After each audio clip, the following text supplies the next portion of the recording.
How many times have you blessed your home with holy water, and yet something still wouldn't give way? How many times have you prayed the rosary in that living room, placed sacred images on those walls, asked God to protect the ones you love, and still felt a weight you couldn't explain? Something heavy in the air of certain rooms, something that wakes your children in the middle of the night, something that slips in through a door you can't quite find.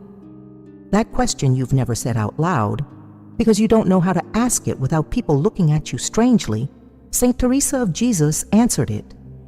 She answered it with a clarity the Church has preserved for centuries, and that no one has ever fully explained to you.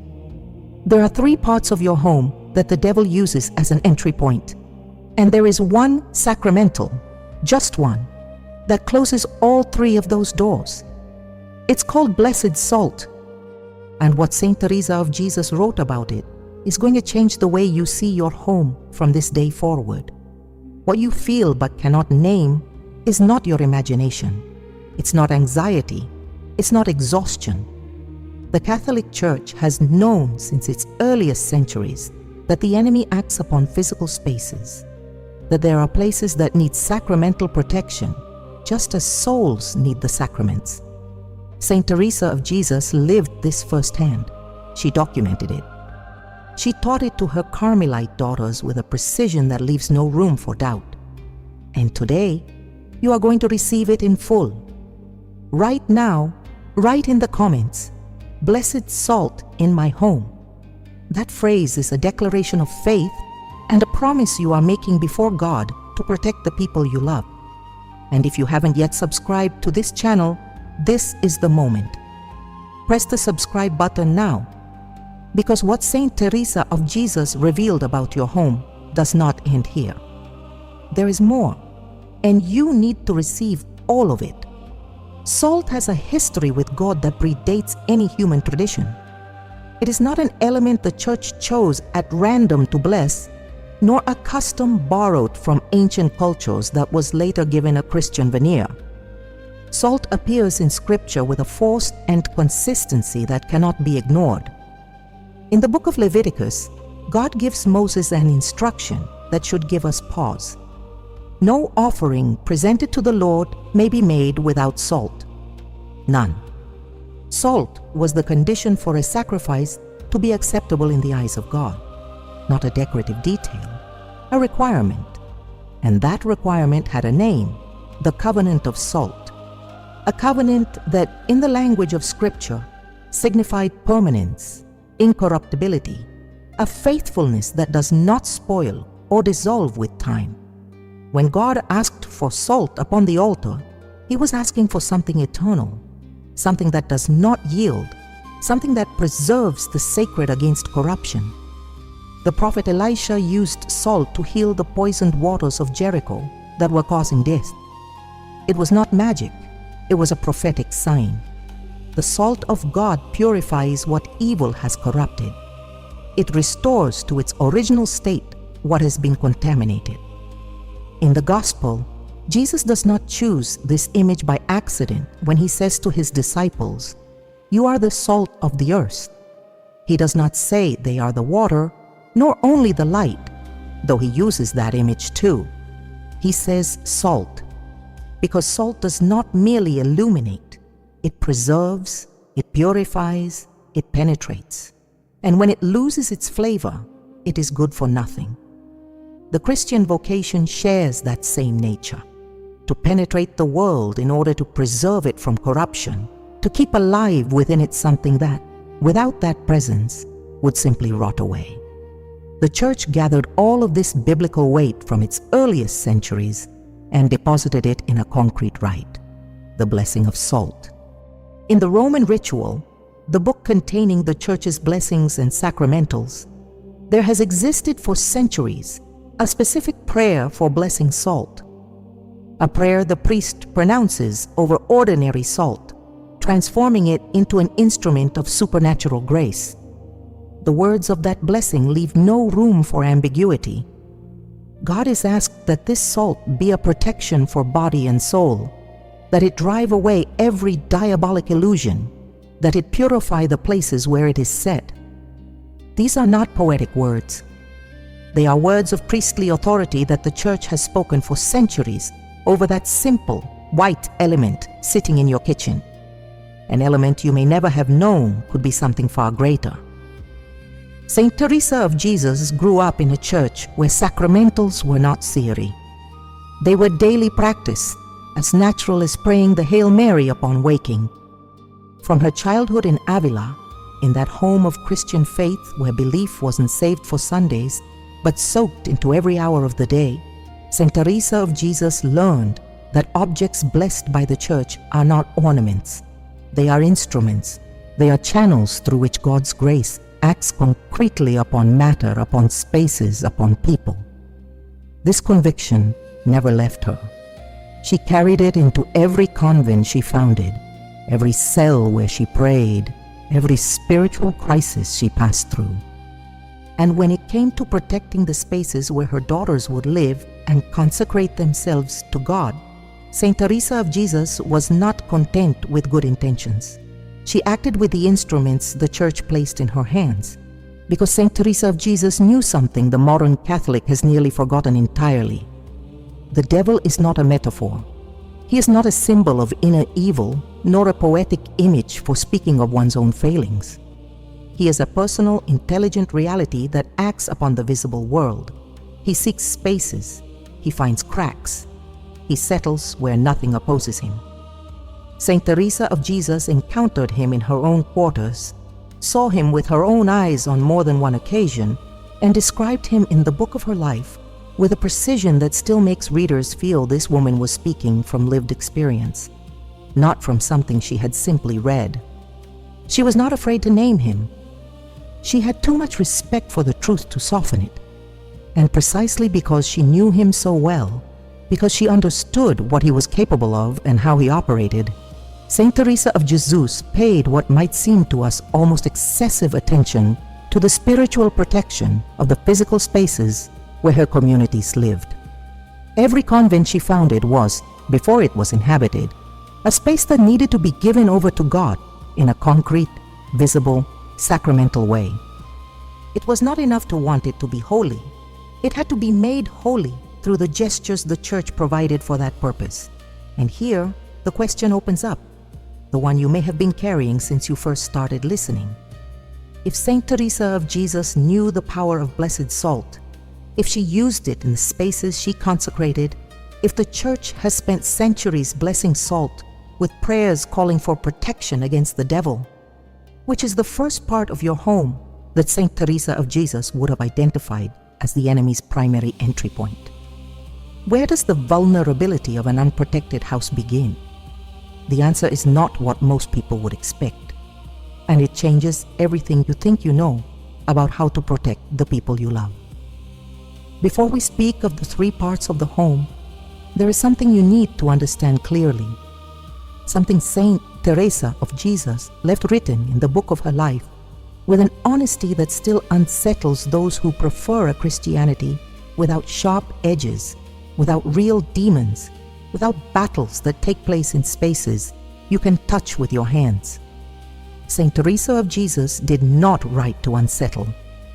She wrote because she had seen, and what she had seen would not allow her to stay silent. In the book of her life, Saint Teresa of Jesus describes her encounters with the devil with a precision that belongs to someone who is not speaking of vague experiences or blurry impressions. She speaks of a presence, of something with substance, something that occupies space, something that manifests in ways the body perceives before the mind can name them. She describes the horror that presence produced in her, a horror that was not ordinary human fear, but something deeper, more ancient, that came from recognizing face to face a will that hates with an intensity no human will can match. And she describes what freed her from that presence. Not her own strength, not her intellect or her willpower, the sacramentals of the Church, holy water above all, to which Saint Teresa of Jesus attributed an immediate power of repulsion she herself described as extraordinary. But also other instruments the Church placed in her hands, instruments she used without hesitation, without embarrassment, without reducing them to symbols emptied of real content. What Saint Teresa of Jesus understood, and what is essential for grasping why blessed salt matters so deeply, is that the devil does not act only upon souls. He acts upon places as well. This is not a medieval idea that spiritual progress has rendered obsolete. It is Catholic teaching. The Church blesses homes, blesses fields, blesses vehicles, blesses objects, precisely because she recognizes that the material world is not spiritually neutral. A space can be consecrated to God, and a space can be, through neglect, through ignorance, or through something worse, left open to influences that do not come from God. Matter matters because God Himself entered matter, because the Word became flesh. Because the Incarnation is not merely a dogma to be professed, it is the reason why physical gestures, blessed objects, and consecrated spaces carry a spiritual gravity that cannot be reduced to the inner good intentions of whoever uses them. Saint Teresa of Jesus had observed this in her own foundations. She had entered houses that were to become convents and felt in some of them something that her sisters also perceived without being able to name it: a resistance, a heaviness, a difficulty in prayer that had no natural explanation. And she had learned that this resistance was not overcome by good intentions alone, nor by the personal devotion of the nuns who were going to inhabit that space. It was overcome by the instruments the Church provides for that purpose, by the blessing of the space, by holy water, by salt, by prayer spoken aloud, with authority, in the name of Christ, the only name before which every knee bows, in heaven, on earth, and beneath the earth. Because the devil, Saint Teresa of Jesus taught, seeks to establish himself wherever he finds no organized resistance. He does not need an explicit invitation. The absence of protection is enough. A home without sacramental protection is not a home that has consciously welcomed evil. It is a home that has not closed its doors, and there is an enormous difference between the two. But the practical result can look very similar. Something that has no business being inside finds a way to settle in slowly, silently, in a way that for a long time no one can quite identify or trace back to its beginning. What does that look like in the real life of a family? It does not always wear the dramatic face that the entertainment world has turned into cliché. There are no inexplicable sounds in the walls, no phenomena that no one can deny. What Saint Teresa of Jesus described was far more subtle and far more damaging precisely because of that subtlety. A darkness that installs itself gradually in the atmosphere of the home, almost imperceptibly, like damp seeping into a wall that no one notices until the damage has already been done. A difficulty in prayer that wasn't there before, a spiritual dryness that doesn't respond to any effort, a tiredness that sleep doesn't fix, discord between people who love each other and cannot understand why they cannot seem to stay at peace, why the same conversations always end the same way, even though neither person wants them to. Dreams that disturb without anyone quite remembering what they dreamed, but that leave behind a residue of anxiety that colors the entire following day. A feeling in certain corners of the house that makes the children unwilling to be alone in those spaces. Though if you ask them, they'll simply say they don't like that room without being able to explain why. None of this is automatically supernatural. Saint Teresa of Jesus was too clear-headed to fall into spiritual panic and too intelligent to blame the devil for what has a natural explanation. But she was also too honest to deny that there are homes where something without a natural explanation is at work. And her response to that possibility was not paralyzing fear or despair. It was sacramental action. It was closing the doors with the instruments the Church provides. It was leaving no threshold unguarded, no space unnamed, no corner surrendered to spiritual abandonment. And here we arrive at the question left open from the beginning of this journey. What happens precisely at the threshold of a house when nothing is there to guard that boundary? Why was the threshold, of all the spaces in the home, the first one Saint Teresa of Jesus felt needed protection before anything else? The answer lies in something the biblical tradition knew long before Saint Teresa of Jesus was born. It is written in blood on the doorposts of Egypt on the night that changed the history of God's people. And when you hear it, you will understand why that ancient gesture is more necessary today than ever before. The night of the Exodus wasn't only the night God's people were freed from slavery. It was the night God taught His people something that no generation after them should ever have forgotten: that the threshold of a house is a sacred place, that the entrance to a home is not neutral ground, that what is placed at that boundary between the outside world and the interior where the family lives and sleeps has real consequences, consequences that go far beyond the decorative or the symbolic. God did not tell Moses for his sons to think about the blood of the lamb. He told them to place it on the doorposts, on the lintel, on the threshold, visible, concrete, physical. Because the angel who would pass that night would not look at the hearts of those living inside. He would look at the doors, and where there was no sign, he would enter. That lesson was never revoked. It was deepened, transformed, brought to its fullness in Christ, whose blood was not shed on a wooden doorpost, but on the wood of the cross to seal a covenant that no death can break. But the principle remained. The threshold matters. What guards the entrance to a home matters. And the Church, which is the custodian of that biblical tradition brought to completion in the Gospel, never forgot it, even though in recent decades many of her children have. Saint Teresa of Jesus knew this with the certainty of someone who had received a living tradition, not a dead doctrine preserved in books. When she founded a convent, the main door was always the first space to receive spiritual attention. Not the altar, not the prioress's cell, the door. Because Saint Teresa of Jesus understood what the Exodus had revealed, that the enemy looks for entry points, that he operates at boundaries, that the threshold of a home is the first battlefield, the place where the presence or absence of sacramental protection makes a difference that will be felt in every room of the house. The first part of the home where blessed salt must be placed is, for all these reasons, the threshold, the main entrance, the space of transition between the world outside and the world within, the interior where your family lives. Not because the devil cannot act in other spaces, but because the threshold is where the guarding begins. It is the first gesture, the first act of spiritual authority over the home.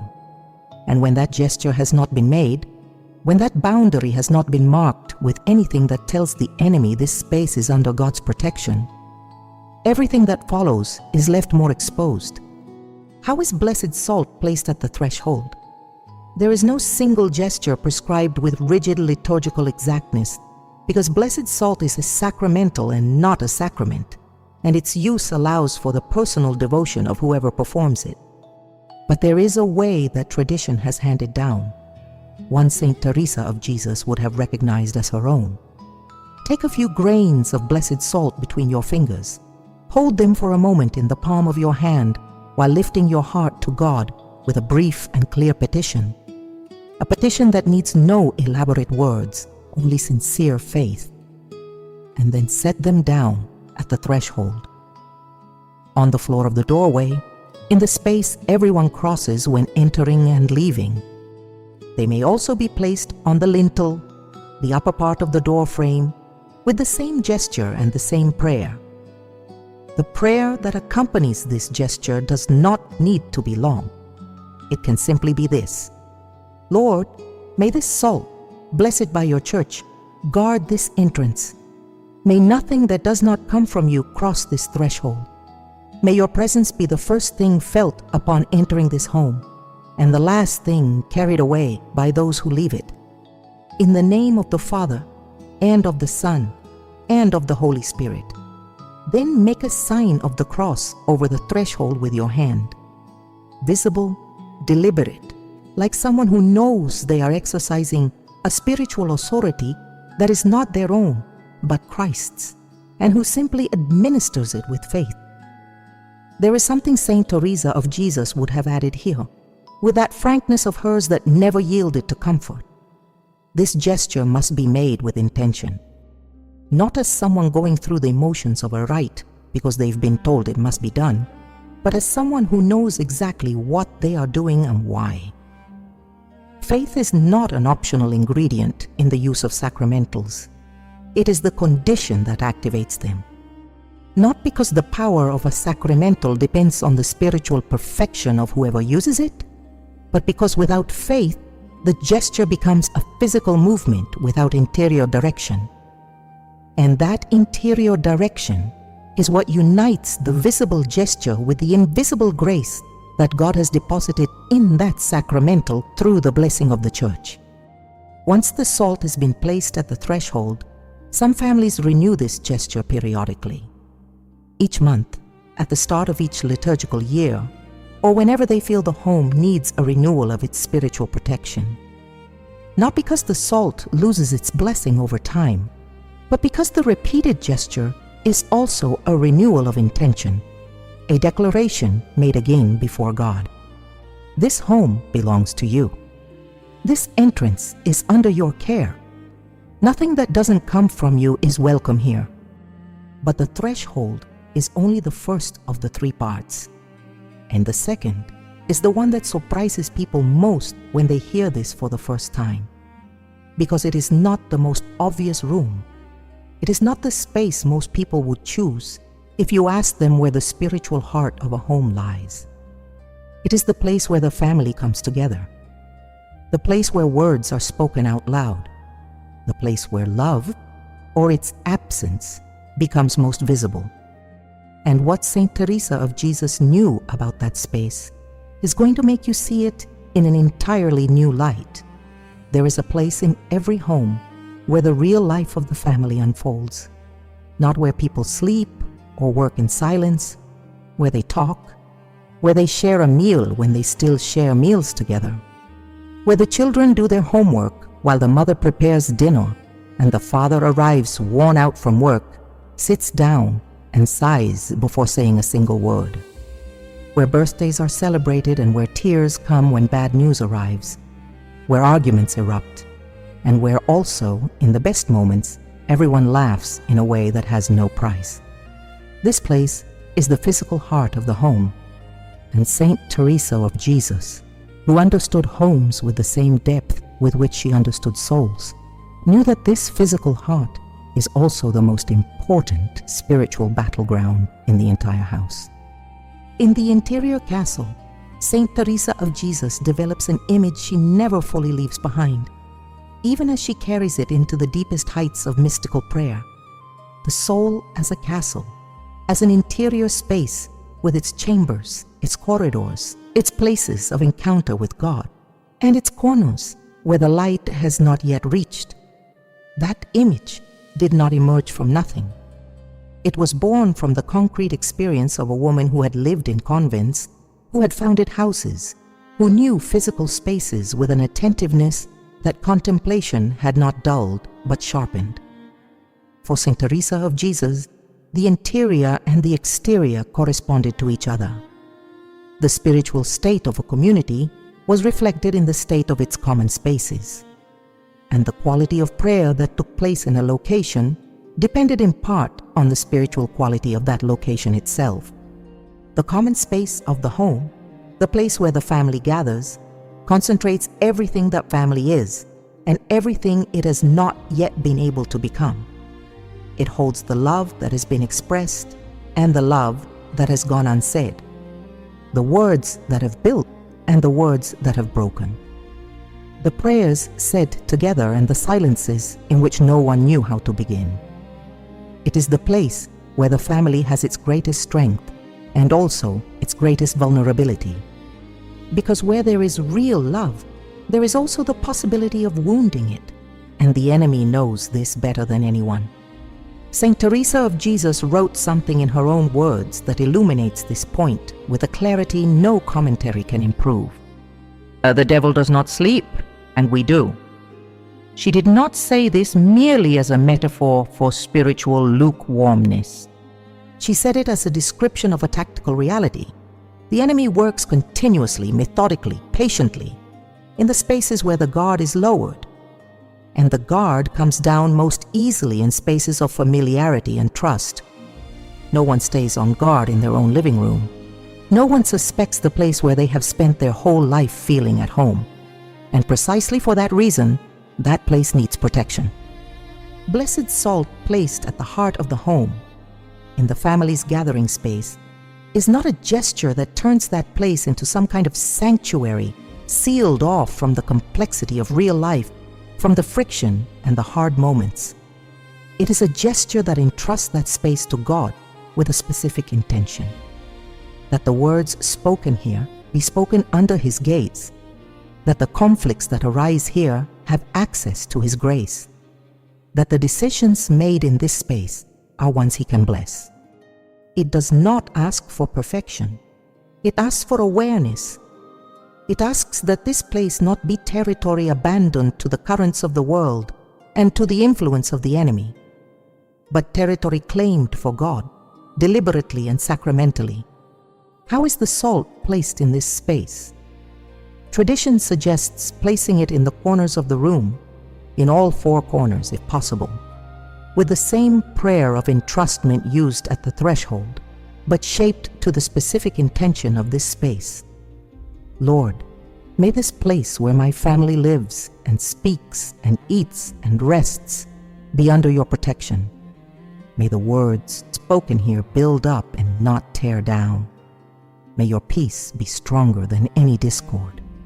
May the love you have placed in this family be one that nothing from outside of you can corrupt. A few grains in each corner, a sign of the cross traced on each wall, a prayer that need not take more than a minute, but carries the solidity of a conscious and deliberate act of faith. And there is something Saint Teresa of Jesus would have insisted on adding here. The salt in the common space of the home must be accompanied by something no sacramental can replace. Family prayer, not necessarily long, not necessarily perfect. An Our Father said together before dinner. A Hail Mary prayed aloud before the children go to bed, because blessed salt prepares the ground, guards the space, and closes the gaps through which the enemy seeks entry.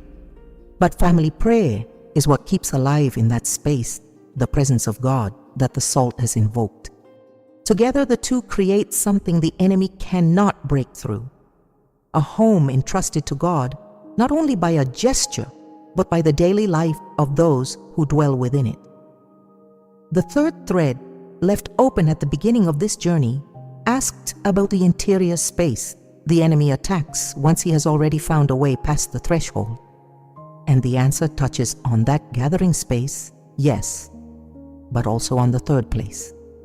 The one no one thinks to protect because no one imagines it needs protecting. The place where dreams happen, where the guard comes down completely, where a person is more vulnerable than at any other moment of their life. The bedroom. And what Saint Teresa of Jesus experienced in her own cell is something that will change the way you walk into that room every night. There is a moment in every person's life when the guard comes down entirely. It is not a moment of moral weakness or lack of faith. It is an inevitable, necessary moment, one God Himself designed as part of human nature. It is the moment when the body surrenders to sleep and the waking mind withdraws into that interior territory we do not fully control, where dreams happen and where something in us remains alive, even though our eyes are closed and our muscles at rest. That moment happens in the bedroom. And the bedroom is, for that precise reason, the third space in the home that Saint Teresa of Jesus identified as needing sacramental protection, with an urgency that admits no delay. Saint Teresa of Jesus did not speak about the bedroom as a place of vulnerability from theory. She spoke from experience. In the book of her life, she recorded with a courage that still catches readers off guard several of her nocturnal encounters with the devil. she encountered that presence in her cell, that small, austere space where she slept and prayed with a frequency that would have paralyzed a woman of lesser faith. But Saint Teresa of Jesus did not freeze. She responded. And the way she responded illuminates precisely why blessed salt in the bedroom is not pious excess, but a wise response, rooted in the real experience of someone who knew firsthand how the enemy acts when a person is most defenseless. What Saint Teresa of Jesus describes in those nighttime episodes is not always a dramatic, visible apparition, though sometimes it was, with a concreteness she herself calls deeply unsettling.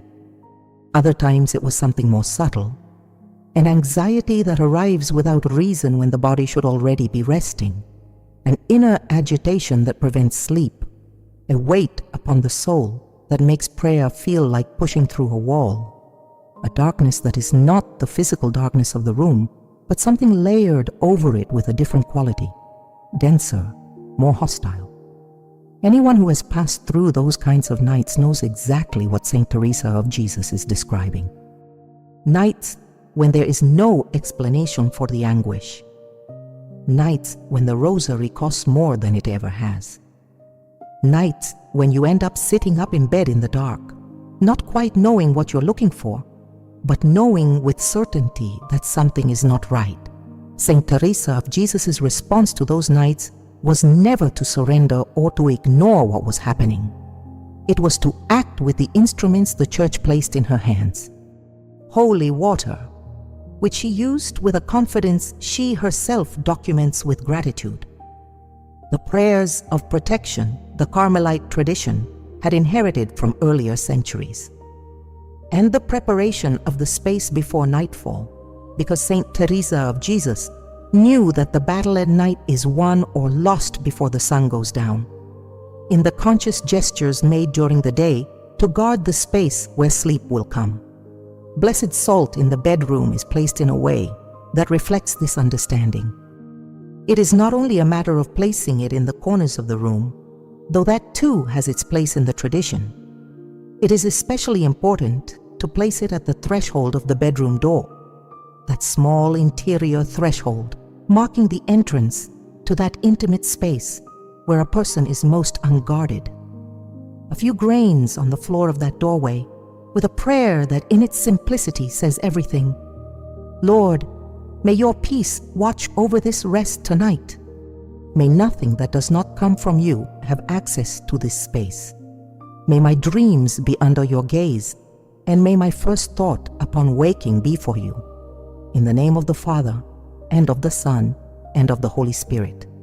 There is something Saint Teresa of Jesus would add here, from the experience of a woman who spent her nights moving between prayer and spiritual battle.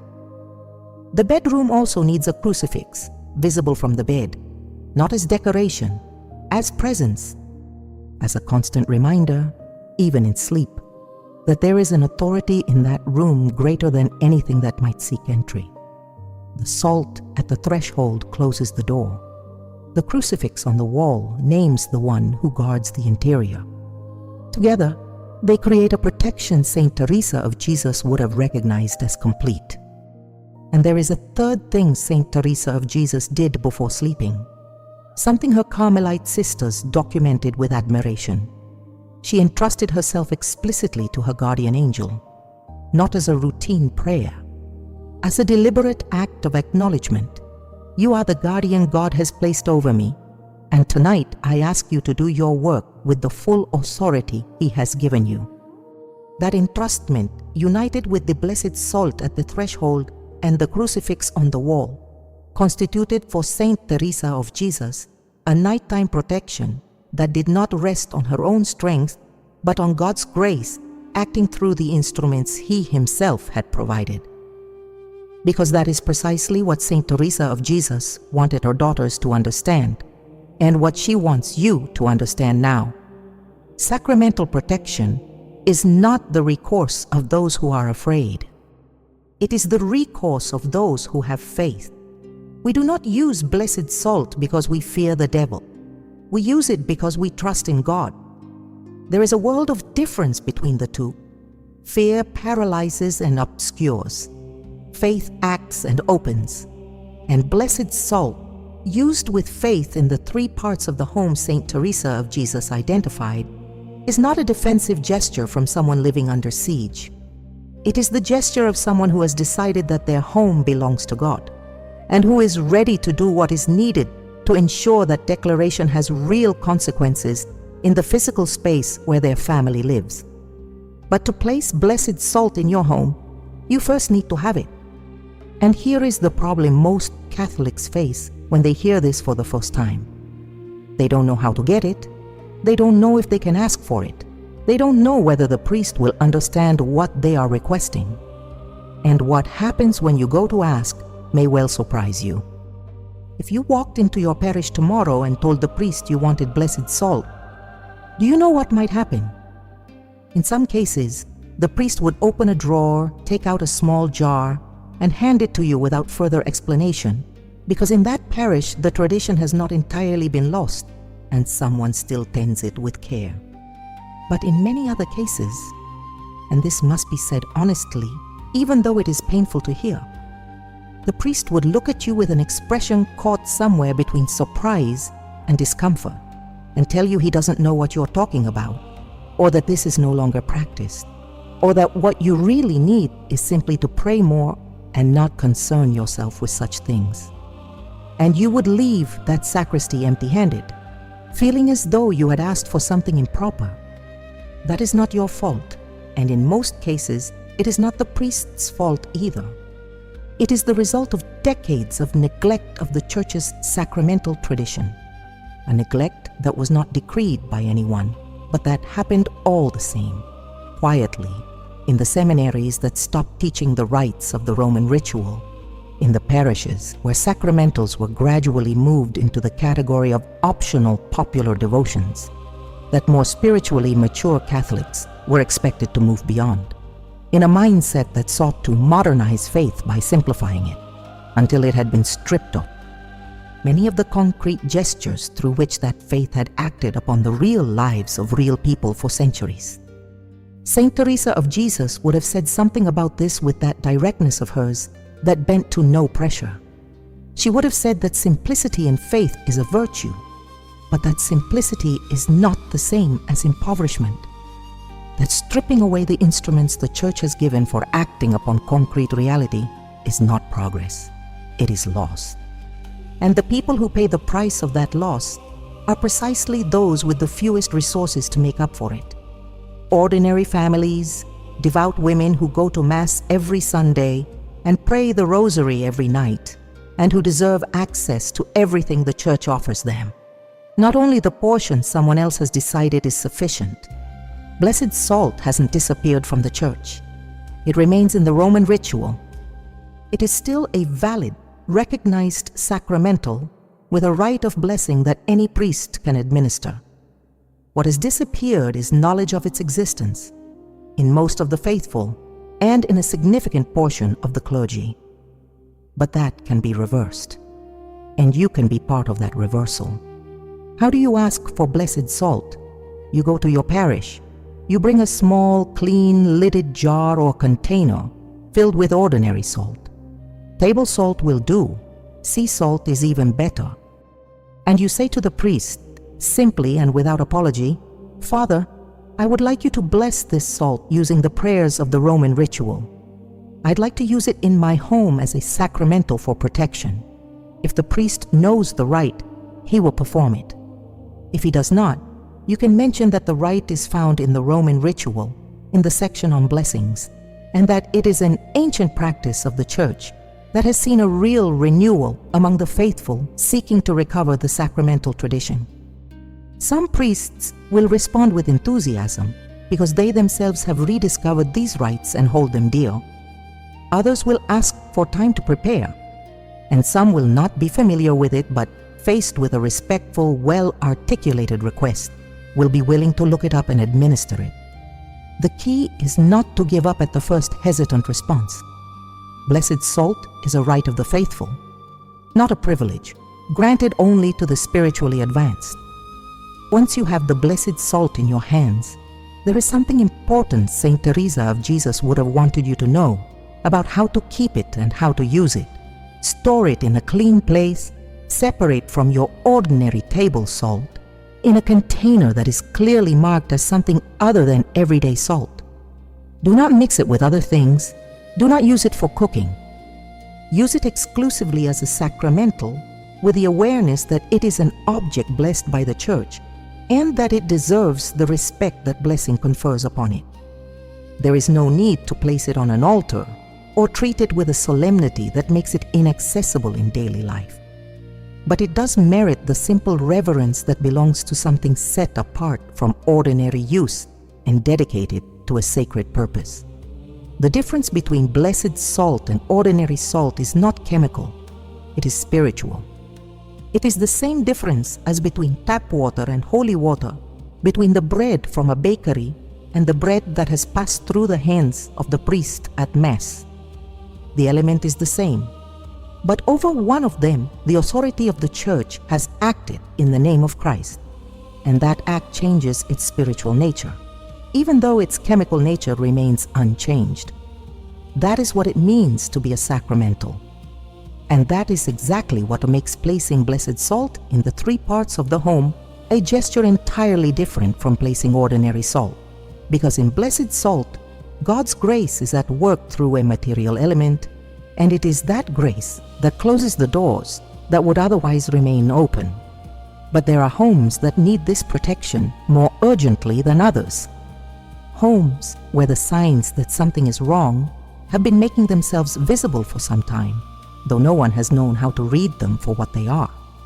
And Saint Teresa of Jesus, who recognized those signs because she had seen them in the houses she founded and in the souls she guided, described them with a precision that is going to make many people listening right now recognize their own home. Saint Teresa of Jesus possessed a gift that her contemporaries recognized with admiration and a certain respectful awe, discernment. The ability to read what was truly happening within a person or a space with a clarity that went beyond rational analysis. It was not magic or clairvoyance. It was the fruit of years of deep prayer, of sustained attention to the movements of the Spirit that had made her sensitive to realities ordinary eyes do not perceive. And she applied that discernment to homes as well. When she visited a house, when she entered a convent taking shape, when she received someone who came to speak with her about their life, Saint Teresa of Jesus paid attention to signs that almost no one has been taught to read today. Signs she described with a precision that allows them to be recognized even centuries later, even in homes that look nothing like anything Saint Teresa of Jesus could have pictured, but that carry the same spiritual fractures she learned to identify. The first sign is a persistent difficulty with prayer in the home, not the occasional difficulty that everyone knows. Those days when the mind wanders, the heart is dry, and prayer costs more than usual. That is normal, and Saint Teresa of Jesus described it with great honesty in her own life. The sign she was pointing to is something different, a systematic resistance, a sense that in this particular space, prayer simply does not rise, does not reach, does not connect, as though something in the atmosphere were pressing it down before it could take flight. People who pray without difficulty outside their home, but who feel inside it that prayer weighs upon them in a way they cannot explain. The second sign is discord without visible cause, arguments that flare up from nothing between people who love each other, conversations that begin well and end in a conflict no one can account for. A tension in the atmosphere that every member of the family senses, but that no one can trace back to anything specific. Saint Teresa of Jesus knew that the enemy works especially on relationships, that if he can introduce discord between people who love each other, he has achieved something no direct attack would have given him. He has turned family members into obstacles to one another rather than supports. The third sign is recurring disturbing dreams, not the ordinary nightmares that stress or worry can generate, but a specific quality in certain dreams that those who have had them recognize immediately, a density, a presence, a feeling upon waking that what happened in that dream did not come only from one's own mind, but from somewhere outside. Children are especially sensitive to this. Children who do not want to sleep alone, who wake with an anguish they cannot name, who describe with the unfiltered honesty of childhood things they have seen in their rooms, things adults prefer not to take seriously. The fourth sign is the sense of a presence in specific areas of the house, not throughout the home uniformly, in particular places. A corner of the living room that always feels colder than the rest. A hallway no one wants to walk through alone at night without quite knowing why. A room everyone avoids without having ever explicitly agreed to. Saint Teresa of Jesus knew these spatial concentrations of dark presence, and she knew they are not illusions or superstition. They are signs that in that particular spot of the home, there is something that must be confronted with the proper instruments. The fifth sign is unexplained spiritual exhaustion, a fatigue that does not respond to physical rest, that has no identifiable medical cause, that manifests especially as an inability to sustain the spiritual life with the same ease as before. A sense that something is draining the inner energy continuously, like a current running just below the surface, invisible but felt. Saint Teresa of Jesus described it with an image anyone can understand. The soul like a candle that someone is extinguishing from outside each time it manages to catch its flame. The sixth sign is objects from other spiritual traditions in the home, not always brought in with ill intent. Sometimes given as gifts by people who are well loved but do not share the same faith. Sometimes purchased on a trip without much thought given to their meaning. Figurines, amulets, symbols belonging to spiritual systems other than the Christian one, placed in the home alongside sacred images, create a spiritual confusion Saint Teresa of Jesus would have recognized immediately.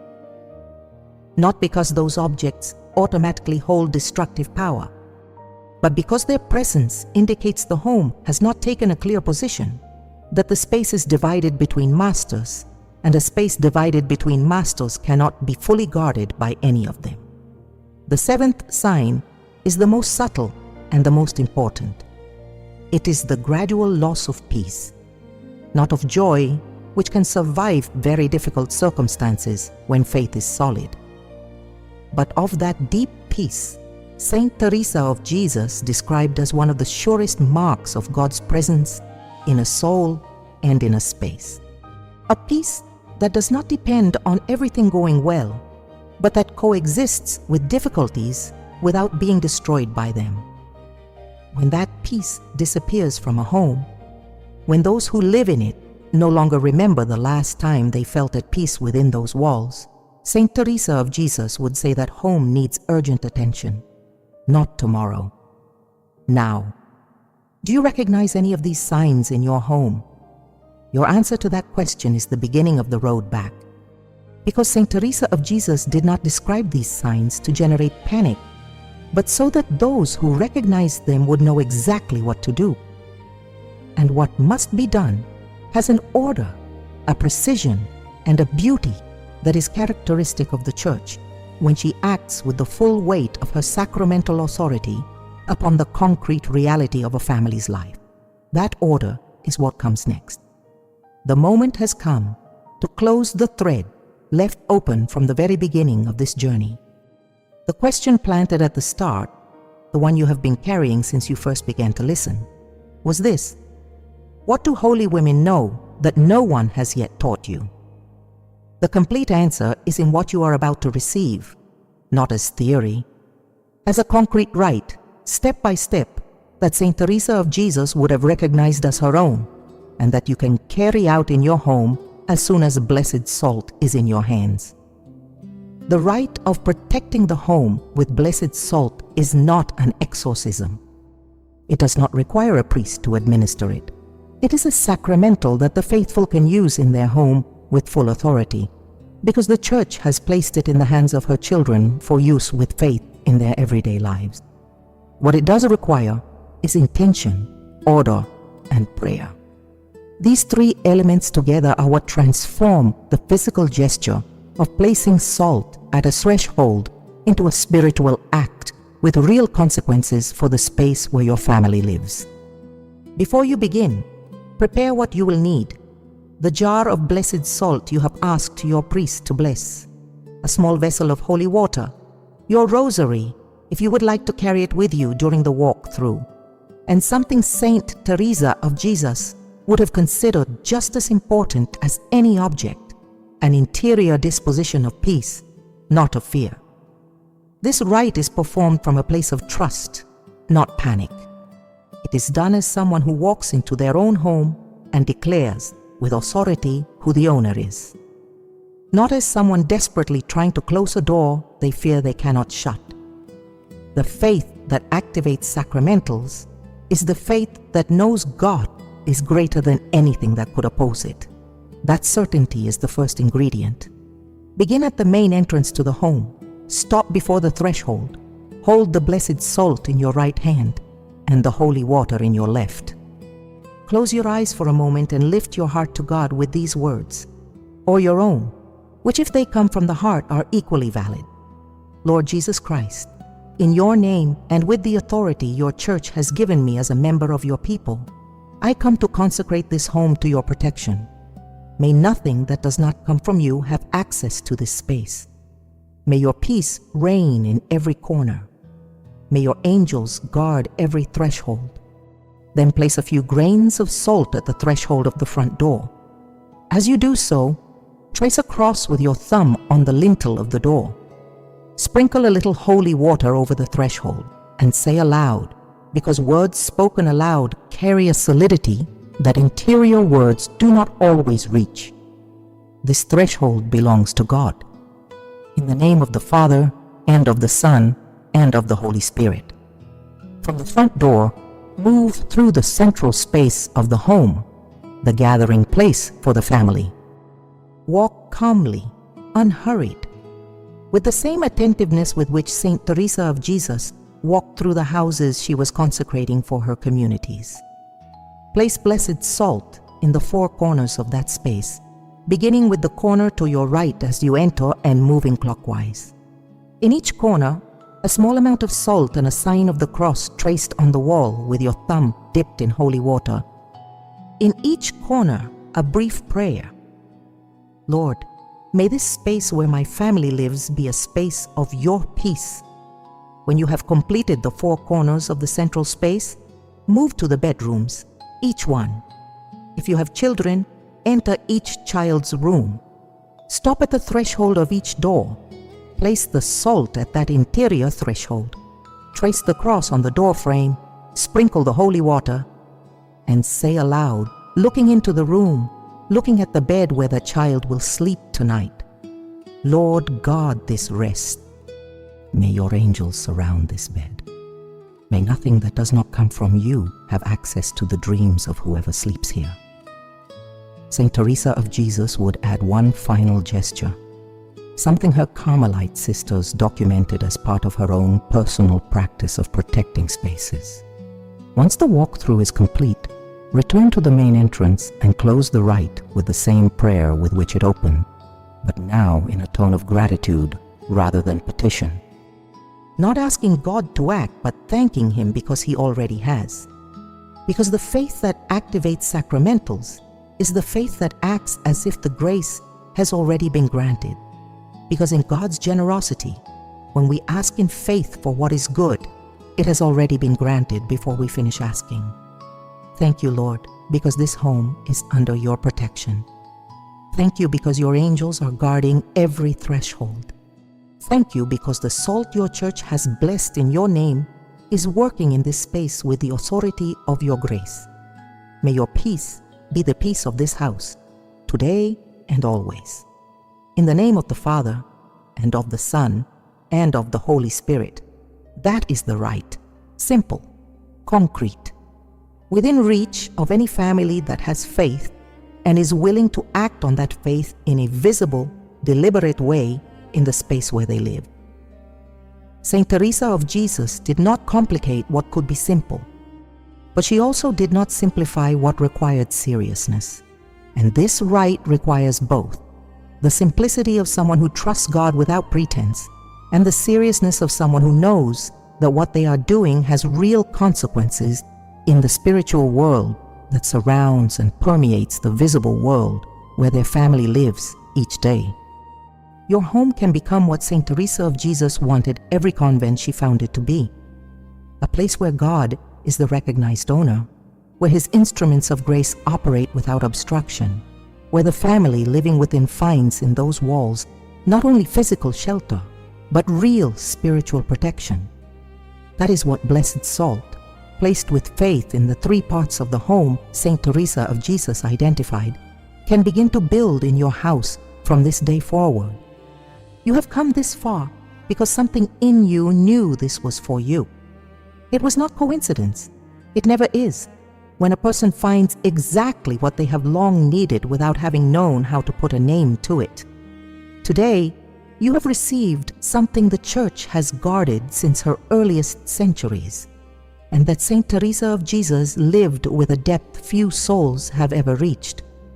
The certainty that your home does not have to be unprotected, that there are concrete instruments, blessed by the Church, backed by centuries of tradition and of lived spiritual experience, that can transform the space where your family lives into a place where God is recognized as owner, and where the enemy does not find the entry he is looking for. You have learned why blessed salt is not superstition or an empty custom. It is a sacramental with real power, recognized by the Church, used by Saint Teresa of Jesus with a conviction born from direct experience. You have learned which three parts of the home need this protection, and why each one represents a different spiritual battlefield: the threshold that determines what enters, the common space that holds the life of the family, the bedroom where the guard comes down completely and protection is most urgent. You have learned how to ask for blessed salt, how to place it, and what to say as you do. And you have received the 7 signs Saint Teresa of Jesus identified for recognizing a home that needs urgent spiritual attention. All of that is yours now. No one can take it from you. There is one more thing Saint Teresa of Jesus would want you to carry with you as you leave this place. It is not an instruction or a warning. It is a certainty she herself lived and left in writing, so that none of her spiritual daughters would ever forget it. God is greater. Greater than any presence that has found cracks in your home. Greater than any sign you have recognized in these words. Greater than any hard night you have walked through without understanding why. God is greater, and His grace acts through the simple instruments His Church places in your hands. All you need to do is use them with faith. Write in the comments right now, "Blessed salt in my home." It is a declaration, a promise you are making before God that you are going to act, that you are going to protect the space where your loved ones live with the instruments the Church has given you. Write it, because words written with intention carry weight, and because your witness may be exactly what another woman of faith needs to read to take the step she has been putting off for too long. And if you have not yet subscribed to this channel, this is the moment. Not the moment to think about it, or to tell yourself you'll do it later. Now, press the subscribe button before this screen closes, because what Saint Teresa of Jesus has revealed about your home, your soul, and the spiritual battles being fought in the spaces you love does not end here. There is more, much more. And each teaching that comes depends on having received the one before it. You cannot afford to miss a single one. Subscribe now and make sure what comes next reaches you directly. There is something that souls who have walked further in faith come to know, something that cannot quite be understood at the very beginning of the journey. That spiritual protection is not the end of the road. It is the beginning. It is the firm ground from which you can grow without fear, pray without resistance, Love without the enemy finding a way to turn that love into a battlefield. When the home is protected, when the threshold is guarded, when the space where you sleep and live has been entrusted to God through a concrete and sacramental gesture, something changes. Not always dramatically or immediately, but it changes. Prayer recovers the quality it had before. Peace returns to the corners where it had ceased to be. Sleep brings rest.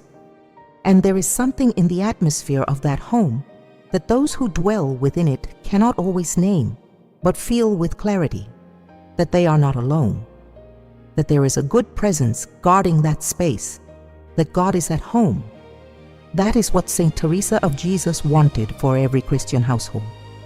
That is what you can begin to build from today with a few grains of blessed salt and a faith that does not have to be perfect to be real. May God bless your home. May His peace reign in every room, at every threshold, through every night of rest, in every morning that dawns within those walls. And may Saint Teresa of Jesus, who knew the battle and knew the victory, intercede for you and for your loved ones before the Lord who can do all things. Until next time. Until